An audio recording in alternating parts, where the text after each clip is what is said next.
আজ বানাবো পোনা মাছ ঝিঙে আলু দিয়ে মাছের ঝোল। পোনা মাছ কেটে ধুয়ে লবণ হলুদ মাখিয়ে রেখেছিলাম। কড়াইতে তেল দিয়ে মাছগুলো উল্টে পাল্টে লালচে করে ভেজে নেব।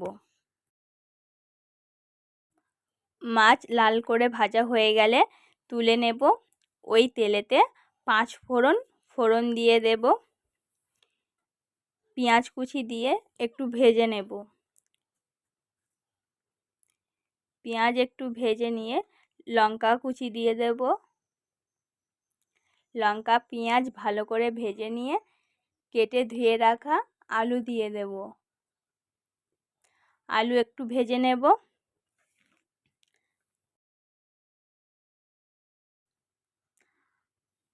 আলু ভাজা হয়ে গেলে ঝিঙে দিয়ে দেব।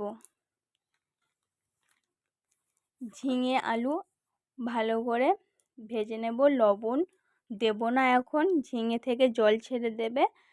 হলুদ দিয়ে দেব আর লঙ্কার গুঁড়ো দেব, দিয়ে ভালো করে ভেজে নেব।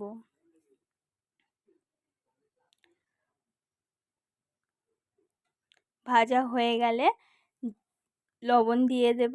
লবণ দিয়ে একটু কষিয়ে জল দিয়ে দেব। অন্যদিকে মশলা বেটে নেব। আদা, মৌরি, জিরে, ধনিয়া।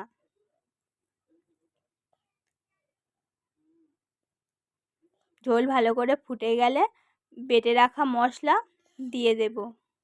ফুটে গেলে ভেজে রাখা মাছ দিয়ে ফুটিয়ে নামিয়ে নেব। তৈরি হয়ে গেছে ঝিঙে আলু মাছের ঝোল।